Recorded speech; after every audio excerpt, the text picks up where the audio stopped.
Hey, what's up, guys? Welcome back to Take on Tottenham. My name is Ben, and this is Take on Tottenham. It's not going to be a good one. Full-time result: Tottenham 0, Manchester United 3. God, yeah, I don't know really where to start. We've got a lot to get into, a lot to dissect. Most of the video is probably going to be more rant-based, to be honest. Just is. So let's just get the match stuff out of the way first, and then we'll get into the rant. So, really starting the game off, we had the changes to the team, which was Ben Davies coming in for Sergio Reguilon being the biggest one, I guess. Personally don't understand that, but, that's it. And Giovanni Lo Celso coming in for Ndombele in midfield. So those are the two major changes. I have my opinions on it, but we'll get into them later. And yeah, it was a weird first half. It was not bad from Spurs in the first half in particular. It wasn't great. They weren't like by any means the standout team of the match. But it was, for me, it was a first half where both teams seemed very sort of too afraid to commit. Both teams very much under fire. Both managers under fire. And it did come across that way for like the first 40 odd minutes. And then Man U got their goal. Cristiano Ronaldo, brilliant finish from him, not taking anything away from that. Ben Davies, ball loops over him. You could say it was bad defending. I think a bit of both, maybe jumped too early. Perfect ball though from Bruno Fernandes for Ronaldo really. So Spurs going into the break 1-0 down. But like I said, I thought the first half in particular, I thought was quite even. I thought, bar the goal, obviously quite a big thing, but I think obviously Man U edged it because they managed to get the goal. But I thought as the first half, like I said, two teams too afraid to really go at each other too much. Second half, kind of really where the decline started, to be honest. So Spurs had a sort of okay start again, nothing too dissimilar from the first half. And then the substitution was made. I think it was about 53 minutes on the clock.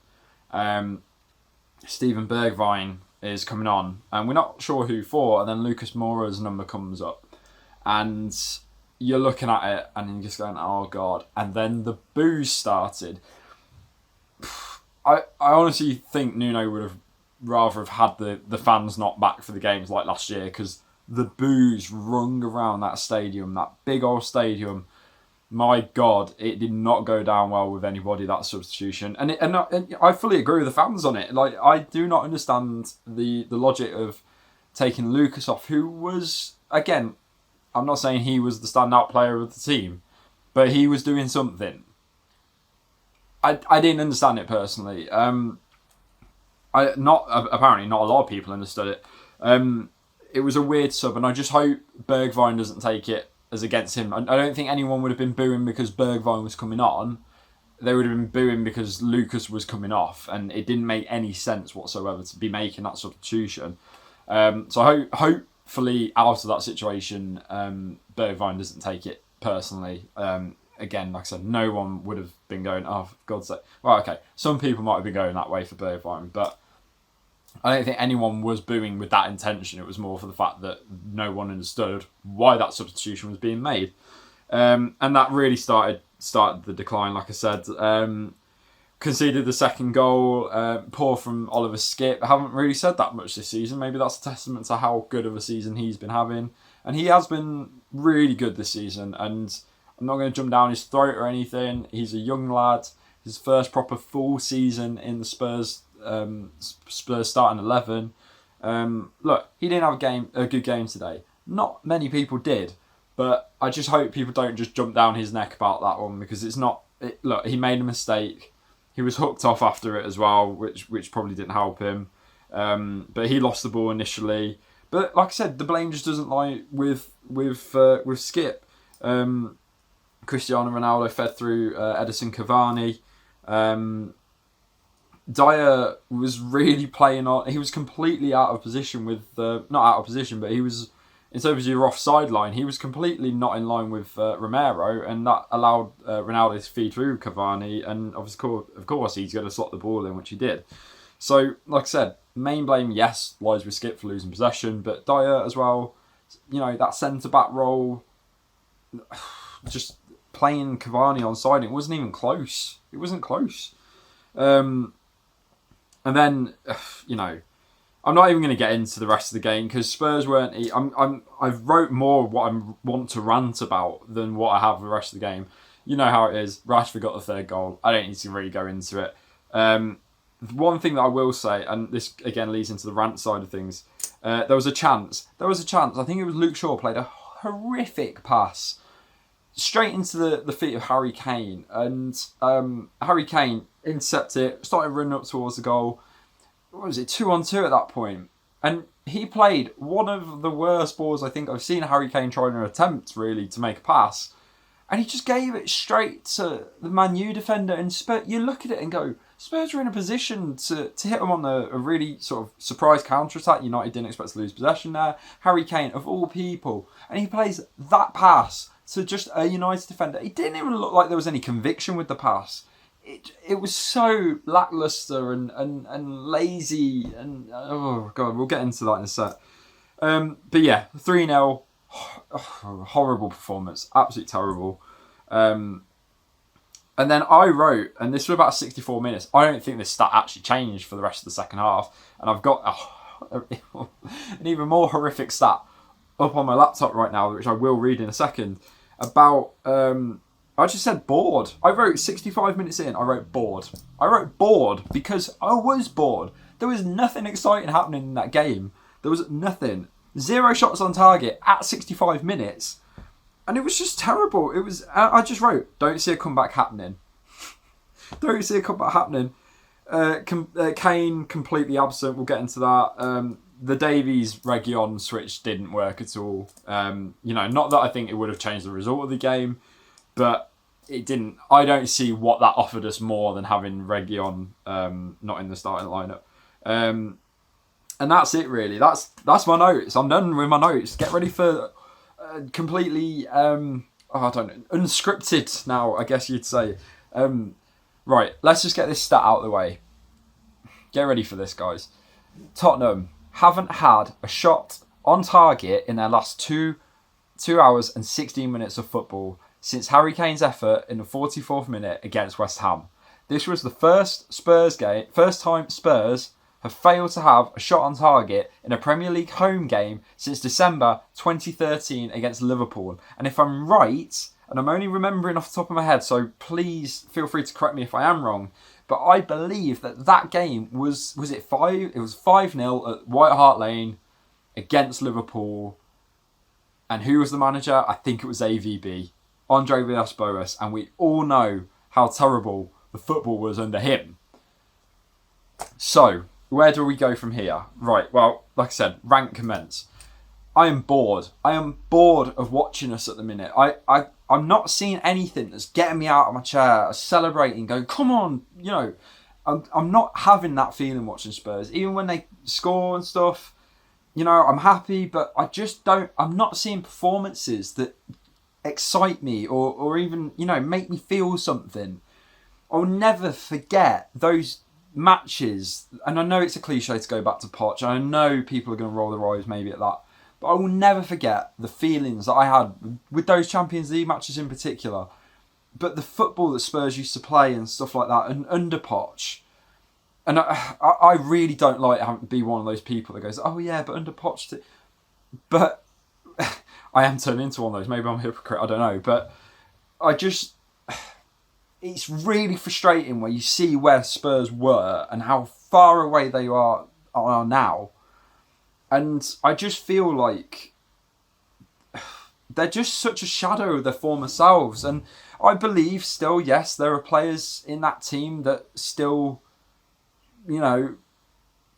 fall under the name of Deadwood. We've still got, we got rid of Lamella and Sissoko and Aurier and those types of players, and that was good. I think that was a positive thing in the transfer window. I do believe that. But there are still names here that haven't been cutting up for a long time. People like Harry Winks, got the performance in the week against Vitesse and didn't do anything. these players that go around thinking that I should be getting a game and I don't like not playing. And you think, well, when you do play, you don't show us anything. And I do love Harry Winks as a person. He's a Tottenham lad and everything like that. But I don't see really where we're going with that. And these guys have been at the club. And Poch talked about this rebuild so long ago. And I know Fabio Paratici is going to probably come out in a few weeks or months saying, we're still in that rebuilding thing. Rebuilding doesn't happen over a couple of weeks. And I absolutely understand that. And whilst I'm going to say currently, because I ain't going to lie, it's getting quite tough to watch. But I'm not someone who wants the manager out after a couple of losses. It's been very tough to watch this season. It really has. When Nuno was appointed, I was slightly optimistic. We all know how that all panned out. But what I'm thinking back towards is when Daniel Levy said about the next manager has to be positive, attack, fast, flowing football, attack, everything like that. All the football basically they used to play under Poch. And I've not seen that once this season. Even when they've won, I've not seen it. And it's really frustrating because I do think, that some of the blame lies with Nuno. Those decisions today, not good. The decisions, how late subs were left against West Ham, not good. Some matches we've gone through where no subs have been made, not good. The type of football that we're playing, not good. It's not exciting at all. Like I said, even when we win, it's not exciting. But some of the blame then has to fall at Daniel Levy because, again, they had to get that managerial appointment right. And my God, if this really doesn't work out, oh my God, if they end up sacking Nuno as well, they are going to have their tail between their legs. And it's going to be a horrific time. And then what do you do? Who's on the market? Anyway, who would you get in? It's very easy for us to all go, sack Nuno. No. Who do you get in? Do we want Ryan Mason doing it again? Again, nothing against Ryan Mason, but the football again wasn't great. And that Spurs are just so far away from what they used to be with the style and the play and everything. The fans expect a certain type of football and they're not even getting that. Like I said, even when they win, that's the worst thing about it. You can't just say, oh yeah, they're playing crap, and they lost sort of thing. They didn't get to play their game and that's why they lost. No, Spurs, even when they're in the ascendancy, still aren't playing that flair, having that flair about their football and that style and stuff. And it's just horrific. Speaking of horrific, Harry Kane, completely absent again. And hindsight's a wonderful thing, isn't it? Of course, people go, oh, I bet you wish you saw Harry Kane now. Trust me, if he'd scored 11 goals by now, people are going, oh, I bet you guys kept Harry Kane now. It's completely hindsight, of course it is. That's how a lot of football works. But Harry Kane right now, I don't know what is going on with him.